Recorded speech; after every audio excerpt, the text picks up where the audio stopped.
drag him from the dark while still so tender in his new-made skin. They toss him into the raw air amongst the hard human race, whose follies and hatreds he is expected at the very first moment to accept without understanding them, and, not understanding, to atone for them. Pierre had been called to military service along with those of his own class, boys of 16 to 18. Within 6 months his country would be needing his flesh. The war claimed him. 6 months of respite. 6 months. Oh, if one could only stop thinking at all from this time to that. Just to stay in this underground tunnel. Never see cruel daylight any more. He plunged deeper into his gloom along with the flying train and closed his eyes. When he opened them again, a few steps away, but separated by the bodies of two strangers, stood a young girl who had just entered. At first, all he saw of her was a delicate profile under the shadow of her hat, one blonde curl on a somewhat thin cheek, a highlight perched upon the smooth cheekbone, the fine line of nose and lifted upper lip, and her mouth, slightly parted, still quivering a little from her sudden rush into the car. Through the portals of his eyes into his heart she entered all complete, and the door closed. Noises from without fell to nothing. Silence. Peace. She was there. She did not look at him. In fact, she did not even know as yet of his existence. And yet she was there inside him. He held her image there, speechless, crushed in his arms, and he dared not breathe for fear that his breath might ruffle her. A jostling at the next station. Noisily talking, the crowd threw themselves into the already packed carriage.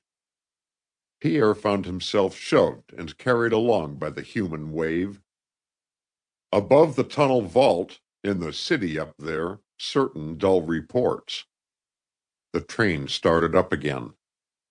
At that moment, a man quite out of his senses, who covered up his face with his hands, came running down the stairway of the station and rolled down on the floor at the bottom. There was just enough time to catch sight of the blood that trickled through his fingers. Then the tunnel and darkness again. In the car, frightened outcries, "The Gothas are at it again!"